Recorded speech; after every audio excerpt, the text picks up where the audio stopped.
ಸ್ನೇಹಿತರೆ ನಮಸ್ತೆ. ಇದು ನ್ಯೂಸ್ 18 ಡಿಜಿಟಲ್. ನಾನು ನಿಮ್ಮ AT ವೆಂಕಟೇಶ್ ಪ್ರಭು.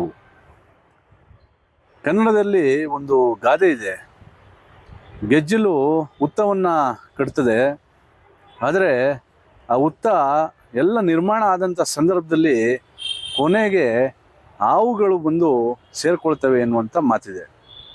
ಇಂತಹ ಒಂದು ಗಾದೆ ಮಾತು ಇವತ್ತು ಬೆಂಗಳೂರು ದಕ್ಷಿಣ ಜಿಲ್ಲೆಯ ಚನ್ನಪಟ್ಟಣದ ಪ್ರತಿಷ್ಠಿತ ಒಕ್ಕಲಿಗರ ಸಾರ್ವಜನಿಕ ವಿದ್ಯಾರ್ಥಿ ನಿಲಯ ಏನು ಇವತ್ತು ಈ ಒಂದು ಸಂಸ್ಥೆ ಇದೆ, ಈ ಸಂಸ್ಥೆಯ ಸ್ಥಿತಿ ಕೂಡ ಕೆಲವರಿಂದ ಈ ಒಂದು ಗಾದೆ ಮಾತಿಗೆ ಹೊಂದಿಕೊಳ್ಳುವಂತಹ ಲಕ್ಷಣಗಳು ಕಾಣಿಸ್ತಾ ಇದೆ. ಯಾಕಂದರೆ 1956ರ ಸಂದರ್ಭದಲ್ಲಿ ಅಂದಿನ ತಾಲೂಕಿನ ಪ್ರತಿಷ್ಠಿತ ರಾಜಕಾರಣಿ, ಪ್ರಾಮಾಣಿಕ ವ್ಯಕ್ತಿ, ರಾಜ್ಯದ ಪ್ರಥಮ ವಿದ್ಯಾಮಂತ್ರಿ ತಿಟ್ಟಮಾರನಹಳ್ಳಿ ಗ್ರಾಮದ ವಿ ವೆಂಕಟಪ್ಪನವರು ಜೊತೆಗೆ ಚನ್ನಪಟ್ಟಣದ ಮಾಜಿ ಶಾಸಕರಾದಂತಹ BJ ಲಿಂಗೇಗೌಡರು ತಮ್ಮ ದೂರದೃಷ್ಟಿಯನ್ನು ಇಟ್ಕೊಂಡು ಏನು ಪರಿಶುದ್ಧವಾದಂತಹ, ಪ್ರಾಮಾಣಿಕವಾದಂತಹ, ಮೌಲ್ಯಯುತವಾದಂತಹ ವಿದ್ಯಾಭ್ಯಾಸವನ್ನು ತಾಲೂಕಿನ ಮಕ್ಕಳಿಗೆ ಕೊಡಬೇಕು ಅಂಥೇಳಿ ಈ ಒಂದು ವಿದ್ಯಾಸಂಸ್ಥೆಯನ್ನು ಪ್ರಾರಂಭ ಮಾಡಿದ್ರು. ಅಂದಿನ ಮುಖ್ಯಮಂತ್ರಿಗಳಾದಿದ್ದಂತಹ ಕಡಿದಾಳ್ ಮಂಜಪ್ಪನವರು ಈ ಒಂದು ವಿದ್ಯಾಸಂಸ್ಥೆಗೆ ಶಂಕುಸ್ಥಾಪನೆಯನ್ನು ನೆರವೇರಿಸುವುದರ ಮೂಲಕ ಅಡಿಗಲ್ಲನ್ನು ಇಟ್ಟಿದ್ರು. ಇವತ್ತಿಗೂ ಕೂಡ ಅತ್ಯಂತ ಯಶಸ್ವಿಯಾಗಿ ಒಂದು ಸಂಸ್ಥೆ ನಡೀತಾ ಇದೆ. ಆದರೆ ಈ ಸಂಸ್ಥೆಯ ಒಳಗಡೆ ಇರತಕ್ಕಂತಹ ರಾಜಕೀಯ ವ್ಯವಸ್ಥೆಗೆ ಇವತ್ತು ಬೀದಿಗಳಲ್ಲಿ ಸಾರ್ವಜನಿಕವಾಗಿ ಈ ಸಂಸ್ಥೆಯ ಗೌರವವನ್ನು ಬೀದಿಯಲ್ಲಿ ಇವತ್ತು ಕಳೀತಾ ಇರತಕ್ಕಂತಹ ಉದಾಹರಣೆ ಏನು ಕಳೆದ ಕೆಲ ದಿನಗಳಿಂದ ನಡೀತಾ ಇದೆ, ಇದು ಸಾಕ್ಷಿಯಾಗಿದೆ. ಕೆಲ ದಿನಗಳ ಹಿಂದೆ ಈ ಒಂದು ಸಂಸ್ಥೆಗೆ ಆಡಳಿತ ಮಂಡಳಿಯ 15 ಸ್ಥಾನದ ನಿರ್ದೇಶಕ ಸ್ಥಾನಕ್ಕೆ ನಡೆದಂತಹ ಚುನಾವಣೆ ವಿಚಾರವಾಗಿ ಈಗ ಸಾಕಷ್ಟು ಚರ್ಚೆ ನಡೀತಾ ಇದೆ. ಅಂದರೆ ಇಂತಹ ಮಹನೀಯರು ಕಟ್ಟಿದಂಥ ಈ ಒಂದು ಸಂಸ್ಥೆಯಲ್ಲಿ ಇವತ್ತು ಹಣದ ಹೊಳೆ ಹರಿತಾ ಇದೆ, ಭ್ರಷ್ಟಾಚಾರ ನಡೀತಾ ಇದೆ. ಇದೆಲ್ಲದಕ್ಕೂ ಕೂಡ ಕಡಿವಾಣವನ್ನು ಹಾಕುವವರು ಯಾರು ಎನ್ನುವಂತಹ ಪ್ರಶ್ನೆ ಕೂಡ ಇವತ್ತು ಎದ್ದಿರುವಂಥದ್ದು. ಅಂದರೆ ಈ ವಿಚಾರವಾಗಿ ಏನು ಕಳೆದ ಕೆಲ ದಿನಗಳ ಹಿಂದೆ ನಡೆದಂತಹ ಈ ಒಂದು ಚುನಾವಣೆಯಲ್ಲಿ ಸ್ಪರ್ಧೆಯನ್ನು ಮಾಡಿ ಪರಾಜಿತರಾಗಿರ್ತಕ್ಕಂತಹ ಮತ್ತಿಕೆರೆ ಹನುಮಂತು ಎನ್ನುವಂಥವರು ಇವತ್ತು ಸುದ್ದಿಗೋಷ್ಠಿಯನ್ನು ಮಾಡುವ ಮೂಲಕ ತಮ್ಮ ಗಂಭೀರವಾದಂತಹ ಆರೋಪವನ್ನು ಮಾಡಿದ್ದಾರೆ. ಅಂದರೆ ಸಂಸ್ಥೆಯಲ್ಲಿ ಈಗಾಗಲೇ ಮಾಹಿತಿಗಳ ಪ್ರಕಾರ 3400ಕ್ಕೂ ಹೆಚ್ಚು ಮತಗಳಿದೆ. ಅದರಲ್ಲಿ ಈಗ ಚುನಾವಣೆ ನಡೆದಂಥ ಸಂದರ್ಭದಲ್ಲಿ 2760ಕ್ಕೂ ಹೆಚ್ಚು ಮತಗಳು ಚಲಾವಣೆಯಾಗಿವೆ. ಆದರೆ ಇದರಲ್ಲಿ ಪ್ರಮುಖವಾಗಿ ಭಾಳಷ್ಟು ಬೋಗಸ್ ಮತಗಳು ಕೂಡ ನಡೆದಿವೆ. ಸತ್ತಂಥವರು ಕೂಡ ಮತವನ್ನು ಚಲಾಯಿಸಿದ್ದಾರೆ.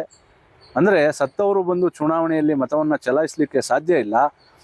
ಸತ್ತವರ ಗುರುತಿನ ಚೀಟಿಯನ್ನು ಇಟ್ಕೊಂಡು ಕೆಲವರು ಮತಗಳನ್ನು ಹಾಕಿಕೊಂಡಿದ್ದಾರೆ ಎನ್ನುವಂತಹ ಪ್ರಮುಖವಾದಂತಹ ಗಂಭೀರವಾದಂತಹ ಆರೋಪವನ್ನು ಮಾಡಿದ್ದಾರೆ. ಚುನಾವಣೆ ಎದುರಿಸಿ ಮತದಾರರಿಗೆ ತಾಲೂಕಿನಾದ್ಯಂತ ಹಣದ ಆಮಿಷವನ್ನೊಡ್ಡಿ ಮತದಾರರಿಗೆ ಹಣವನ್ನು ಹಂಚಿ ಆಯ್ಕೆಯಾಗಿರುವಂಥದ್ದು ಅತ್ಯಂತ ನಾಚಿಕೆಗೇಡಿನ ವಿಷಯ. ಒಂದು ಶಾಲಾಭಿವೃದ್ಧಿ ಆಡಳಿತ ಮಂಡಳಿಗೆ ಹಣವನ್ನು ಹಂಚಿ ಮತವನ್ನು ಪಡೀತಕ್ಕಂಥದ್ದು ಅದು ಯಾಷ್ಟರ ಮಟ್ಟಿಗೆ ಸರಿ? ಇವರು ಹಣ ಹಂಚಿದಂಥವರು ಶಾಲೆಯಲ್ಲಿ ಹೋಗಿ ಮಾಡುವುದಾದ್ರೂ ಏನು ಅನ್ನೋದು ಸಾರ್ವಜನಿಕ ವಲಯದಲ್ಲಿ ಮತ್ತು ವೈಯಕ್ತಿಕವಾಗಿ ನನ್ನ ಪ್ರಶ್ನೆ. ಹಣ ಹಂಚಿ ಆಯ್ಕೆಯಾದವರು ಇನ್ಯಾವ ಅಭಿವೃದ್ಧಿ ಕಾರ್ಯವನ್ನ ಮಾಡೋಕ್ಕೆ ಸಾಧ್ಯ? ಇನ್ಯಾವ ಶಾಲಾಭಿವೃದ್ಧಿಯನ್ನ ಕೆಲಸ ಮಾಡೋಕ್ಕೆ ಸಾಧ್ಯ? ಇಲ್ಲಿ ಪ್ರತಿಷ್ಠೆ ಅನ್ನೋದು ಕೇವಲ ಒಂದು ಚುನಾವಣೆ ಆಗಲೇಬೇಕು ಅನ್ನೋ ದೃಷ್ಟಿಗೋಸ್ಕರ ಹಣ ಹಂಚೋದಾದ್ರೆ ಈ ಚುನಾವಣೆಗೆ ಮೌಲ್ಯ ಎಲ್ಲಾದ್ರೂ ಬರುತ್ತೆ. ಹಾಗಾಗಿ ದಯಮಾಡಿ ಏನು ಈ ಪ್ರಸ್ತುತ ಚುನಾವಣೆ ಅತಿ ಭ್ರಷ್ಟಾಚಾರದಿಂದ ಅಕ್ರಮವಾಗಿ ಹಣ ಹಂಚುವ ಮುಖಾಂತರ ಮಾಡಿಕೊಳ್ಳೋದ್ರಿಂದ ಕೂಡಲೇ ತಮ್ಮ ಮನಸ್ಸಾಕ್ಷಿಗೆ ವಿರುದ್ಧವಾಗಿ ಆಯ್ಕೆಯಾಗಿರ್ತಕ್ಕಂಥ ಇವರು ಅಥವಾ ಮುಂದಿನ ಆಡಳಿತ ಮಂಡಳಿಯವರು ಕಾರ್ಯದರ್ಶಿಗಳ ಸಂಬಂಧಪಟ್ಟಂತೆ ಯಾರಿದ್ದಾರೆ ಅವರು ಮುಂದೆ ಯಾರಾಯ್ತಾರೆ ಅವರು ಎಲ್ಲರೂ ಕೂಡ ವಿಚಾರಿಸಿ ಪ್ರಾಮಾಣಿಕವಾಗಿ ನಾವೇನು ಈ ಥರ ತಪ್ಪು ಮಾಡಲಿಲ್ಲ, ನಾವ್ಯಾರು ಹಣ ಹಾಕಿಲ್ಲ, ನಾವು ಯಾವುದೇ ದುರುಪಯೋಗ ಮಾಡ್ಕೊಳ್ಳಿಲ್ಲ ಅನ್ನೋದೇ ಆದರೆ ಪ್ರಾಮಾಣಿಕವಾಗಿ ಎಲ್ಲರೂ ಕೂಡ ತಮ್ಮ ತಮ್ಮ ಸ್ಥಾನಕ್ಕೆ ರಾಜೀನಾಮೆ ಕೊಟ್ಟು ಹೊಸದಾಗಿ ಚುನಾವಣೆಯನ್ನು ಎದುರಿಸಲಿ, ಪ್ರಾಮಾಣಿಕವಾಗಿ ಆಯ್ಕೆಯಾಗಿ ಅನ್ನೋದು ನನ್ನ ಈ ಪ್ರಶ್ನೆ. ಜೊತೆಗೆ ಏನು 15 ಸ್ಥಾನಕ್ಕೆ ನಡೆದಂತಹ ಈ ಒಂದು ಚುನಾವಣೆಯಲ್ಲಿ ಒಟ್ಟು 28 ಜನ ಅಭ್ಯರ್ಥಿಗಳು ಸ್ಪರ್ಧೆಯನ್ನು ಮಾಡಿದರು. ಈ 28 ಜನರ ಪೈಕಿ 6ರಿಂದ 7 ಜನ, ಅದಕ್ಕೂ ಹೆಚ್ಚಿನ ಜನ ಹಣದ ಹೊಳೆಯನ್ನು ಹರಿಸಿದ್ದಾರೆ ಎನ್ನುವಂತಹ ಗಂಭೀರವಾದಂತಹ ಆರೋಪವನ್ನು ಮಾಡಿದ್ದಾರೆ. ಯಾಕಂದರೆ ಈಗ ರಾಜಕೀಯ ವ್ಯವಸ್ಥೆ ಸಂಪೂರ್ಣವಾಗಿ ಹದಗೆಟ್ಟಿದೆ. ಪಂಚಾಯಿತಿ ಚುನಾವಣೆಯಿಂದ ಪಾರ್ಲಿಮೆಂಟ್ ಚುನಾವಣೆವರೆಗೂ ಕೂಡ ಹಣ ಹೆಂಡ ಎರಡೂ ಕೂಡ ಸಾಮಾನ್ಯ ಆಗಿದೆ. ಅದು ಒಂದು ರಾಜಕೀಯ ವ್ಯವಸ್ಥೆಯಲ್ಲಿ ಈಗ ಜನ ಕೂಡ ಅದನ್ನು ಒಪ್ಕೊಂಡಿದ್ದಾರೆ. ಆದರೆ ಇದು ಒಂದು ವಿದ್ಯಾಸಂಸ್ಥೆಯಲ್ಲೂ ಕೂಡ ಹಣವನ್ನು ಹಂಚಿ ಚುನಾವಣೆಯನ್ನು ಗೆಲ್ತಾರೆ ಅನ್ನೋದಾದರೆ ವಿದ್ಯಾಸಂಸ್ಥೆಗೆ ಅವರು ಸೇವೆಯನ್ನು ಮಾಡಲಿಕ್ಕೆ ಬರ್ತಿದ್ದಾರಾ ಅಥವಾ ಇಲ್ಲಿ ಲೂಟಿಯನ್ನು ಮಾಡಲಿಕ್ಕೆ ಬರ್ತಿದ್ದಾರಾ, ವಿದ್ಯಾಸಂಸ್ಥೆಯನ್ನು ಹಾಳು ಮಾಡಲಿಕ್ಕೆ ಬರ್ತಿದ್ದಾರಾ ಎನ್ನುವಂತಹ ಪ್ರಶ್ನೆ ಇವತ್ತು ಎದ್ದಿದೆ. ಅಂದರೆ ಅವತ್ತು ಆ ಕಾಲದಲ್ಲಿ ಒಕ್ಕಲಿಗರ ಸಾರ್ವಜನಿಕ ವಿದ್ಯಾರ್ಥಿ ನಿಲಯ ಅಂತೇಳಿ ಸ್ಥಾಪನೆಯನ್ನು ಮಾಡಿದಂಥವರು ವಿ ವೆಂಕಟಪ್ಪನವರು ಹಾಗೆ BJ ಲಿಂಗೇಗೌಡರು. ಅವರ ಹಾದಿಯಲ್ಲಿ ನೂರಾರು ಜನ ಈ ಒಂದು ಸಂಸ್ಥೆಯ ಉಳಿವಿಗೆ ಶ್ರಮಿಸಿದ್ದಾರೆ. ಆದರೆ ಅವರು ಅವತ್ತೇ ಆ ಕಾಲದಲ್ಲೇ ಒಂದು ಜಾತಿಗೆ ಅವರು ಸೀಮಿತವನ್ನು ಮಾಡಿಲ್ಲ. ಯಾಕಂದರೆ ಅವರ ದೂರದೃಷ್ಟಿಯನ್ನು ಇಟ್ಕೊಂಡು ಎಲ್ಲ ಸಮುದಾಯಗಳಿಗೂ, ಎಲ್ಲ ಜಾತಿ, ಎಲ್ಲ ಧರ್ಮಗಳಿಗೂ ಕೂಡ ಅವಕಾಶವನ್ನು ಕೊಡಬೇಕು ಅಂತ ಹೇಳಿ ಅವರು ಅವತ್ತು ಈ ಒಂದು ವಿದ್ಯಾಸಂಸ್ಥೆಯನ್ನು ಪ್ರಾರಂಭ ಮಾಡಿದ್ರು. ಕೇವಲ ಒಕ್ಕಲಿಗರಿಗಷ್ಟೇ ಈ ಒಂದು ಸಂಸ್ಥೆಯನ್ನು ಸೀಮಿತವಾಗಿ ಇಟ್ಟಿಲ್ಲ. ಆದರೆ 2012ರ ಬಳಿಕ ಈ ಒಂದು ಸಂಸ್ಥೆಗೆ ಯಾರೂ ಕೂಡ ಹೊಸದಾಗಿ ಮೆಂಬರ್ಶಿಪ್ಪನ್ನು, ಸದಸ್ಯತ್ವವನ್ನು ಪಡೀಲಿಕ್ಕೆ ಸಾಧ್ಯ ಆಗಿಲ್ಲ. ಅದು ಆ ಸಂಸ್ಥೆಯ ಆಡಳಿತ ಮಂಡಳಿ ನಿರ್ಧಾರ ಮಾಡಬೇಕಾಗಿದೆ. ಅದು ಯಾಕೆ ಮಾಡಲಿಲ್ಲ ಎನ್ನುವಂಥದ್ದು ಈಗಲೂ ಕೂಡ ಪ್ರಶ್ನೆ. ಜೊತೆಗೆ ಇವತ್ತು ಸುದ್ದಿಗೋಷ್ಠಿಯನ್ನು ಮಾಡಿರುವಂಥವರು ಕೂಡ ಅವತ್ತಿನಿಂದಲೂ ಕೂಡ ಸಂಸ್ಥೆಯಲ್ಲಿ ಇದ್ದಾರೆ. ಅವರು ಅವತ್ತಿನಿಂದ ಇವತ್ತಿನವರೆಗೆ ಪ್ರಶ್ನೆಯನ್ನು ಯಾಕೆ ಮಾಡಲಿಲ್ಲ, ಇವತ್ತು ಚುನಾವಣೆಯಲ್ಲಿ ಸೋತ ಬಳಿಕ ಯಾಕೆ ಪ್ರಶ್ನೆಯನ್ನು ಮಾಡ್ತಾ ಇದ್ದಾರೆ ಎನ್ನುವಂಥದ್ದು ಕೂಡ ಇಲ್ಲಿ ಸಾಕಷ್ಟು ಚರ್ಚೆಗೆ ಗ್ರಾಸಾಗಿದೆ. ಜೊತೆಗೆ ಇವತ್ತಿಗೂ ಕೂಡ ಆ ಸಂಸ್ಥೆಯಲ್ಲಿ ಇರ್ತಕ್ಕಂತಹ ಯಾರು ಸದಸ್ಯತ್ವವನ್ನು ಪಡೆದಿದ್ದಾರೆ, ಅಲ್ಲಿ ಒಕ್ಕಲಿಗರು ಇದ್ದಾರೆ, ಬೇರೆ ಜಾತಿಯವರು ಇದ್ದಾರೆ, ಜೊತೆಗೆ ಬೇರೆ ಧರ್ಮದವರು ಅಂದರೆ ಮುಸ್ಲಿಮ್ ಇದ್ದಾರೆ, ಕ್ರಿಶ್ಚಿಯನ್ ಇದ್ದಾರೆ. ಹೀಗೆ ಧರ್ಮಾತೀತವಾಗಿ, ಜಾತ್ಯತೀತವಾಗಿ ಒಂದು ಸಂಸ್ಥೆಯಲ್ಲಿ ಸದಸ್ಯತ್ವವನ್ನು ತಾಲೂಕಿನ ಹಾಗೆ ಬೇರೆ ತಾಲೂಕಿನ, ರಾಮನಗರ ತಾಲೂಕಿನ ಕೆಲವೊಂದಿಷ್ಟು ಜನ ಕೂಡ ಈ ಒಂದು ಸಂಸ್ಥೆಯಲ್ಲಿ ತಮ್ಮ ಸದಸ್ಯತ್ವವನ್ನು ಪಡೆದಿದ್ದಾರೆ.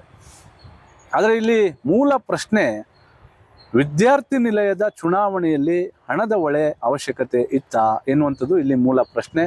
ಜೊತೆಗೆ ಹಣ ಕೊಟ್ಟು ಚುನಾವಣೆಯಲ್ಲಿ ಗೆದ್ದು ನೀವಲ್ಲಿ ನಿರ್ದೇಶಕರಾಗಿ ಆಯ್ಕೆ ಆಗ್ತೀರಿ ಅಂದರೆ ನೀವು ವಿದ್ಯಾಸಂಸ್ಥೆಗೆ ಯಾವ ಒಂದು ಸೇವೆಯನ್ನು ಮಾಡಲಿಕ್ಕೆ ಹೊರಟಿದ್ದೀರಿ? ಅಂದರೆ ತಮ್ಮ ಹಣವನ್ನು ಖರ್ಚು ಮಾಡಿ ಆ ಹಣವನ್ನು ಅಲ್ಲಿ ಮತ್ತೆ ಲೂಟಿ ಮಾಡಲಿಕ್ಕೆ ಹೋಗ್ತಾ ಇದ್ದೀರಾ?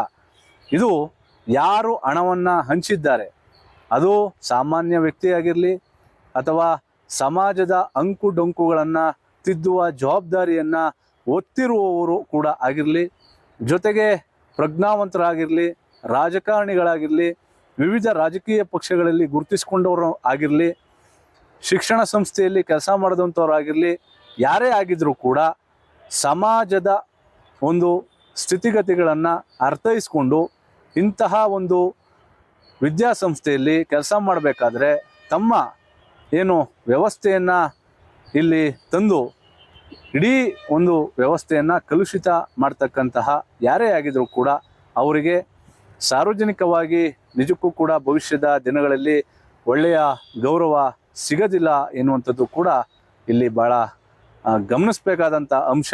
ಜೊತೆಗೆ ಈ ಒಂದು ಚುನಾವಣೆಯ ವಿಚಾರವಾಗಿ ಈಗಾಗಲೇ ಕೆಲವೊಂದಿಷ್ಟು ಜನ ಕಾನೂನಾತ್ಮಕವಾಗಿಯೂ ಕೂಡ ಹೋರಾಟ ಮಾಡಲಿಕ್ಕೆ ಸಿದ್ಧತೆಯನ್ನು ಮಾಡ್ಕೊಳ್ತಾ ಇದ್ದಾರೆ. ಅಗತ್ಯವಿರ್ತಕ್ಕಂತಹ ದಾಖಲೆಗಳನ್ನು ಪಡಿತಾ ಇದ್ದಾರೆ.